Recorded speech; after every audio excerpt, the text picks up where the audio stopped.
some of you will remember that story. He'd also prayed for rain. The people were desperate for rain, and the rain came. So this is a man that should be on the top of his game. But we're going to see this morning how easily the enemy can get in and everything comes tumbling down. So 1 Kings chapter 19. Ahab told Jezebel all that Elijah had done and how he had killed all the prophets with the sword. Then Jezebel sent a message to Elijah saying, "So may the gods do to me and more also, if I do not make your life as the life of one of them by this time tomorrow." Then he was afraid, and he arose and ran for his life and came to Beersheba, which belongs to Judah, and left his servant there. But he himself went a day's journey into the wilderness and came and sat down under a broom tree. And he asked that he might die, saying, "It is enough now, Lord. Take away my life, for I am no better than my fathers." And he lay down and slept under a broom tree. And behold, an angel touched him and said to him, "Arise and eat." And he looked, and behold, there was at his head a cake baked on hot stones and a jar of water. And he ate and drank and lay down again.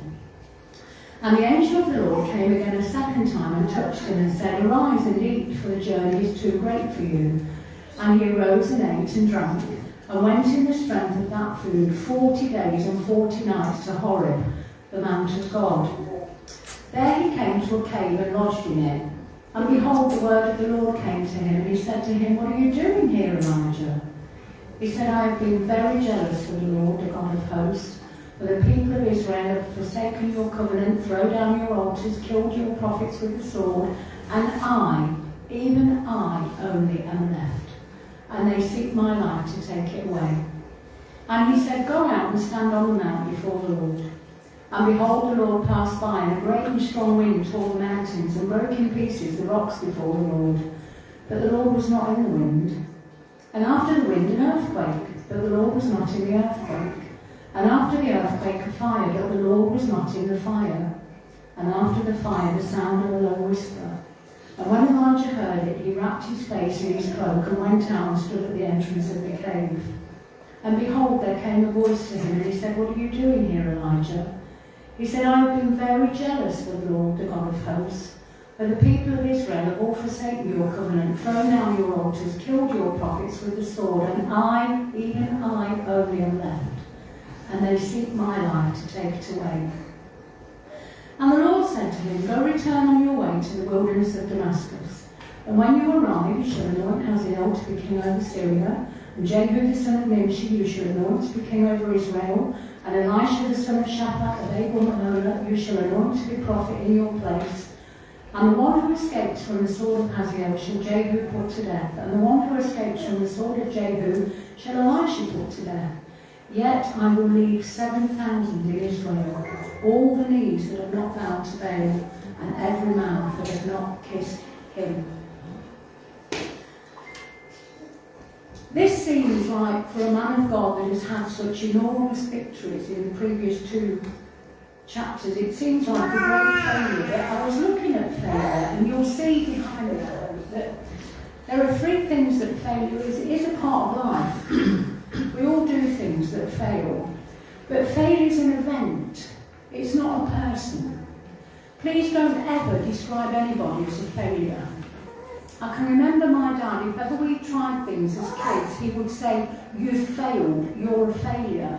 We weren't failures. The things that we tried had failed, but that didn't make us failures. So it's a thing. Failure is a thing. It's never ever a person. And it's never ever final. I'm sure many of you have felt discouraged, burnt out in your Christian walk. You get involved in lots of good things, even see results. But then one person, just one person, says something bad or discouraging about your efforts, maybe even questions why you're doing what you're doing, and you just want to run away and hide. Ever done that? Well, Elijah didn't just want to, he actually did it. As I said before, we need to get this into its context. He just had the major showdown with the prophets of Baal.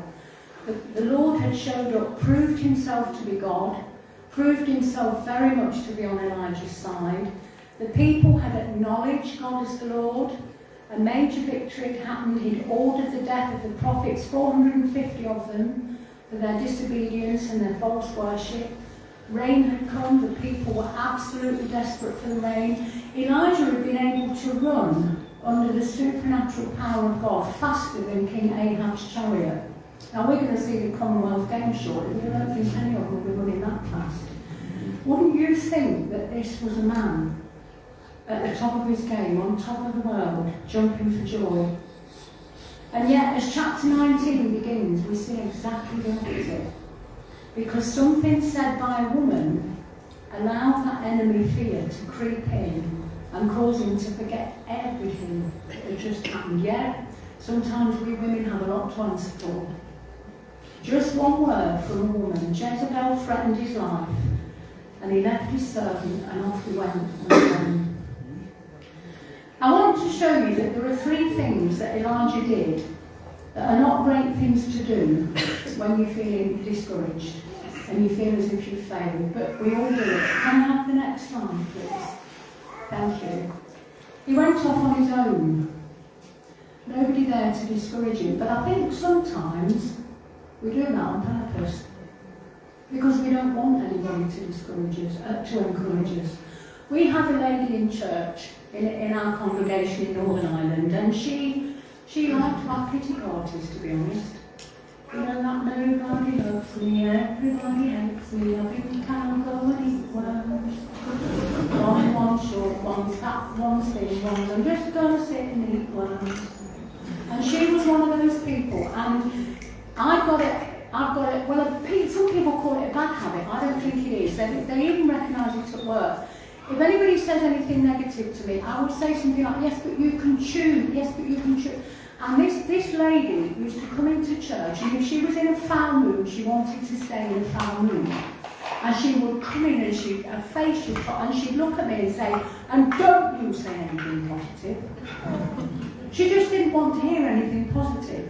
And we've all done that, and I think Elijah was in this place at the moment, and he took himself off on his own. And it's not a good thing to do. He had too much time on his own, and that's not always a good thing. If you look at verse 4, back at the beginning of this chapter in verse 4,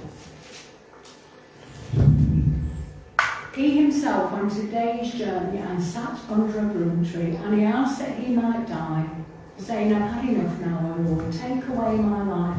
He was really, really talking himself down. And I think sometimes we do that on purpose. He also focused on the negative. Do you know, the enemy will get us to do that. He will get us to focus on the negative. There might be one thing in your life that is positive, and he'll get you to see 50 that are negative, and he'll get you to focus on those. We all do that when we're feeling sorry for ourselves.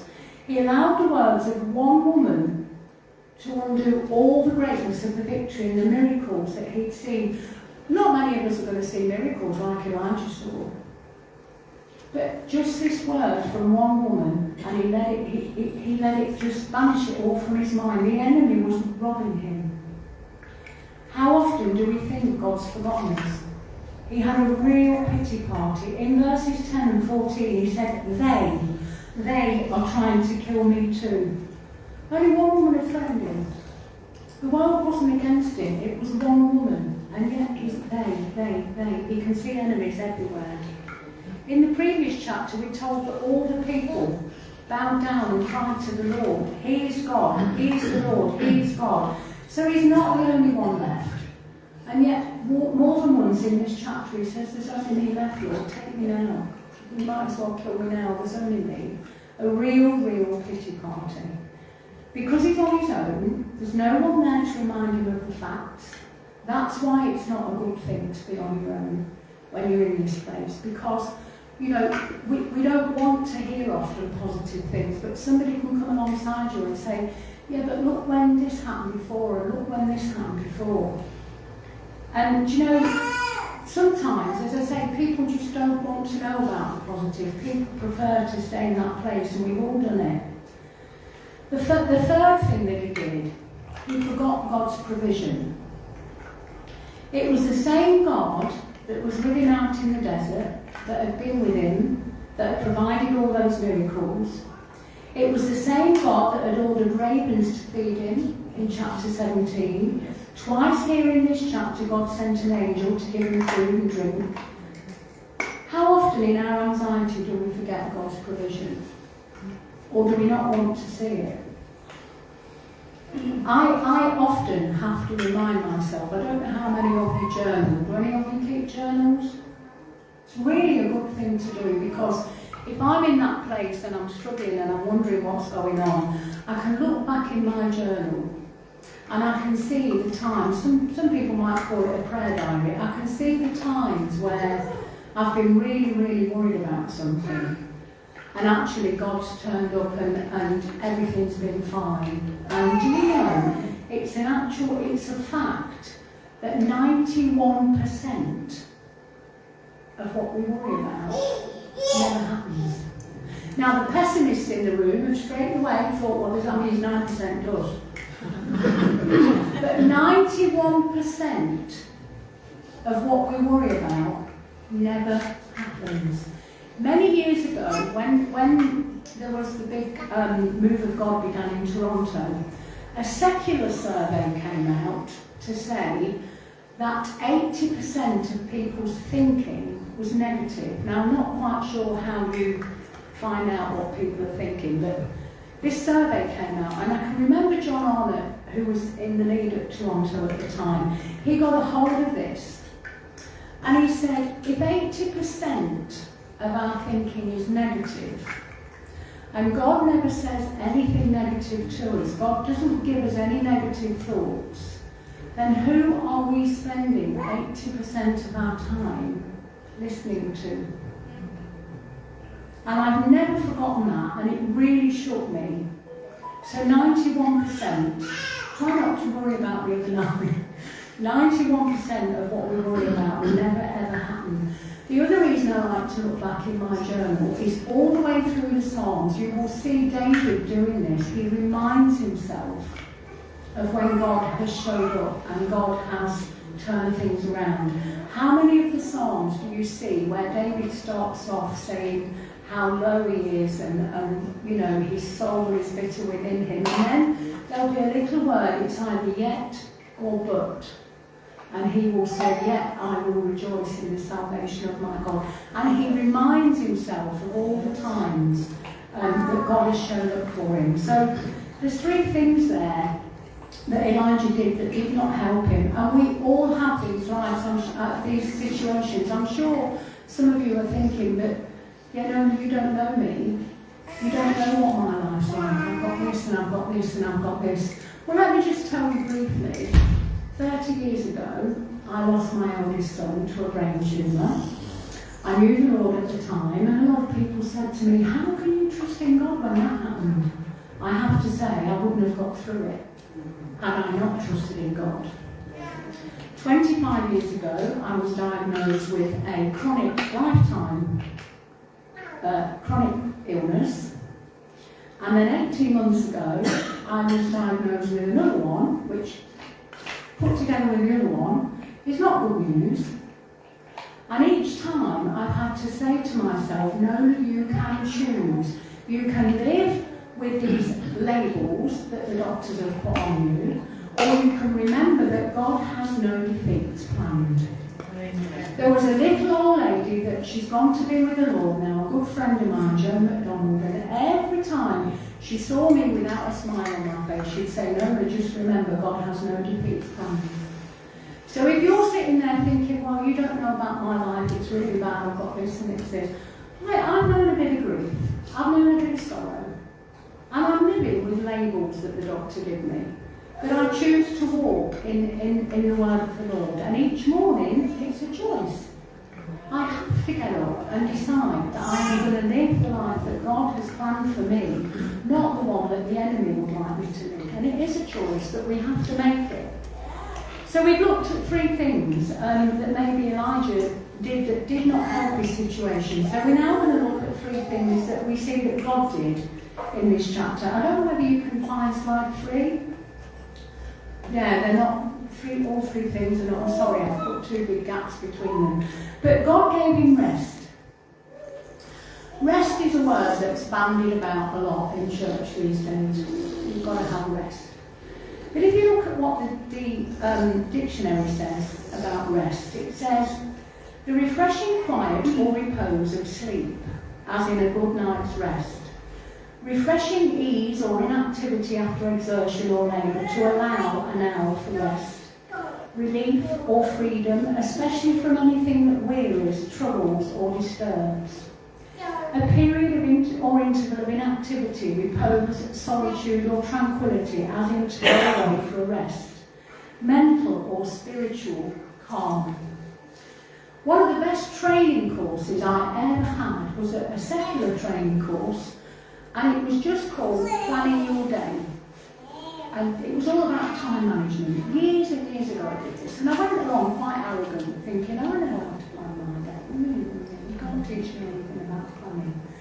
But the thing that woke me up on this day was this was a secular training course, and the trainer said you have got to plan to have times of rest, because if you don't plan it, you won't do it.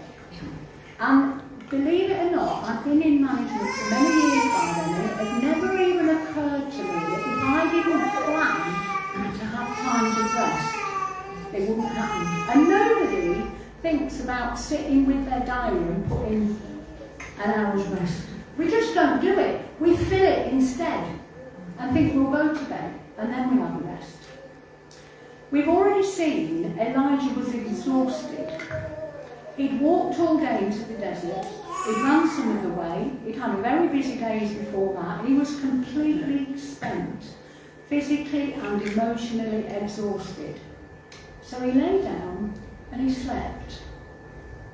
God provided food, and then he slept again. And God provided food again. So he rested, he ate, rested again, and then ate again. God knew exactly what he needed. He'd forgotten about God's provision, but still God turned up and he knew exactly what he needed, and he provided all that he needed. Another thing that God did for him, he allowed him rediscovery. When he was fully rested, that allowed him to carry on with the journey. He needed to take time to rediscover the God that would provide his every need, the God that he'd forgotten. Elijah, as we've already said, going off on his own was not a good thing. Twice we see in this passage, God said to him, "What are you doing here?" That makes me think that he'd actually gone off to places that God had not actually sent him. Because, if God had sent him, I don't think God would be questioning him and challenging him, what are you doing here? Previously, God had definitely told him to go places, but I believe not this time. This was Elijah doing his own thing. That's how things quickly started to go wrong. He ended up weary and needed to rediscover God. If you were in church a couple of weeks ago, you know that God had given me a very stark word for the church about us being in a place of long COVID. And what was stark about it was the fact that I believe God was saying that we'd chosen to be in that place. And I think an awful lot of people as individuals, lots of churches are in the same place, but as individuals, we are in that place. Everything now is blamed on COVID. But you know what? COVID's not going to go away. We're being told we've got to learn to live with it. I work in a doctor's surgery. So everything is blamed on COVID. Everything for the last 10 years, everything that's going to happen in the next 10 years, it all comes down to COVID. But we can choose to step out of that place and start to rediscover. So have you lost your first love? Were you so on fire when you were first saved, but now struggle to keep going? The doubts and fears come in, and we've seen how quickly we can forget God's provision and purpose. This story of Elijah encourages me, because if somebody like Elijah could become weary and discouraged and exhausted after all that he's seen and all that he's done, then my goodness, if God is patient and tender with Elijah, a big man of God, then why should he be different with any one of us? He's not. He's every bit as patient and encouraging and providing for us today as he was with Elijah back then, as he was with us when we were first saved. The thing is that some days we forget, or we deliberately choose not to acknowledge it because we're enjoying being in that place. God was prepared to come and meet Elijah exactly where he was at. So Elijah began again on the journey with God. And in that rediscovery came reassurance from God when he appeared in the gentle whisper. God could have been in the wind, he could have been in the earthquake, he could have been in the fire, but he came in that gentle whisper to give assurance, and it just said to Elijah, it's okay, I'm here, I love you, and I have a plan. Isn't it wonderful when God just shows up gently and whispers to us that it's okay, he's got us? I never take for granted the wonderful times when I can be alone with God and can share an intimacy that I don't have the words to describe it to be honest. But as I said before, it's something that I have to deliberately plan. We're all very, very busy people. But the times, you know that psalm that says, we, as the deer pants for the water, I know now, in my life, I've learned very hard lessons sometimes, that unless I deliberately choose to spend that time with God, then things are going to start going wrong. It's like being plugged into the batteries. You need that power to carry on. I always come away from that place knowing that I'm loved unconditionally, no matter what. And I think that might be something of how Elijah felt that day when God came and met him and spoke to him in that whisper. An author that I love is Jack Frost. Some of you will have read some of his books, I'm sure. He's gone to be with the Lord now. But one of his books is called From Slavery to Sonship. And he says this: sons, daughters find true comfort in times of quietness and solitude as they rest in Father's presence and love. They have discovered that once having tasted of that place of rest, everything that the world or religiosity has to offer pales in comparison. Nothing can compare with the comfort and joy of a son, daughter, basking in the unconditional love of his Father. So we looked at rest. He had reflection, reassurance, and rediscovery. One of those things about rest, one of the verses that I try to live my life by is Psalm 46:10, be still and know that I am God. Now I've got a wonderful little book that is a Greek Hebrew translation. If you like studying the Bible, please, I encourage you to get one. I'm a bearer of very little brain. I am not a theologian, I'm not an academic by any means. But I've got this little book, and if I want to look at a word and see what it said in the Hebrew in the Old Testament, or the Greek in the New, it's amazing what you'll find, because it occurred to me as I was writing this, that I like that verse, be still and know that I am God. And earlier we read that Elijah appeared to God in a still, small voice. Now in our English, they're two 5-letter words, they're exactly the same, still. But when you look at them, they're quite different. In be still and know that I am God, that still, in that verse, comes from a Hebrew word that is a bit like racha. I can't say Hebrew very well, but it actually has its root in surrender, submit, give up. Now imagine if we read that verse, surrender and know that I am God. Rather than be still, submit, surrender and know that I am God. And yet the still small voice, that word still, I'm not even going to try and say that in the Hebrew, but that does come from the quiet, calm, peaceful. So God knows exactly what we want. He obviously invented Hebrew, Greek and the rest of it. But it's worth looking sometimes at the difference in these words, because actually what God is asking us, when he's asking us to be still, he's asking us to surrender and know that he's God. So then came the final R, reassignment. God said, this is what I need you to do.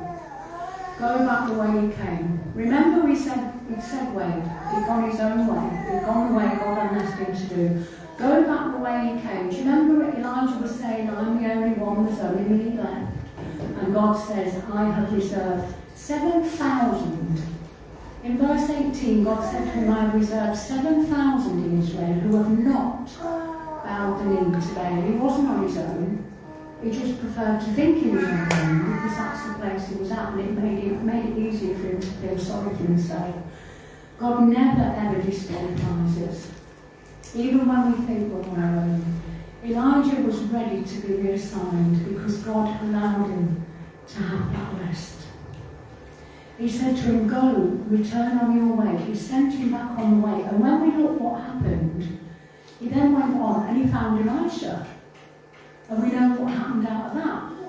He then became the next Elijah, if you like, and he had his miracles. Had he not gone the way, if he carried on with the pity party and stayed in the way God hadn't sent him, history would have been completely different. But he stopped and he rested and he heard God say, if you like, what my mum used to say, come on, dust your knees off, carry on. He set him back on his way, reassigned him. The one thing the church is often good at, indeed we as individuals are good at, is burning ourselves or other people out. How many people do we each know that have been forced, like Elisha and like Elijah, to take rest because they've just not taken it? And sadly, they've ended up being forced to take rest because they're at breaking point. Taking rest does not mean that we failed or that we're weak. It's a biblical principle. I could talk you to lots of scriptures that tell us that we should rest, but we haven't got time. Even God rested on the seventh day. Jesus said, come to me, all you who are weary and burdened, and I will give you rest. All of you. Even if you think you're too busy, even if you think you don't need it. Jesus said, come to me, all of you. There are times when we need to simply say, no. I'm doing enough. I can't do it alone. There are things in life that will come along and knock us sideways, make us think we've failed. They're not all said by God, but they can all be used by God. Remember where we started. Failure is an event, never ever a person. Do you know, Edison apparently tried to make the light bulb 100 times before it finally succeeded. And Bill when I was looking at that, Bill told me a story about that I didn't know. The first one that he managed to make, he actually gave this boy, apprentice, whatever he was, and told him to carry it very, very carefully up the stairs. It was so precious it had worked for the first time after 100 failed attempts. And of course this boy going up the stairs, and what did he do? He dropped it and broke it. He had to go back and tell Edison what had happened. And so he made another one. He got the formula now, he knew what he was doing. But who did he give it to carry the second time, do you think? That same boy. Now we might have thought, don't trust him to do that. He knew that the boy would have learned from his mistakes. And every time we make a mistake, every time we think we fail, we can just go to God, knowing that He's going to give us everything that we need to carry on and succeed. And we can trust Him to get it right. So it's a part of life. It's not final. God can turn it around for good. I'm going to close in prayer. And if any of you, I know we've got to be out on top, but if any of you are feeling that you are suffering from this long COVID, not literally, but feeling discouraged, feeling down, feeling that you're in a place on your own and you don't know how to get out of having this little pity party, it really would be a privilege to pray with you.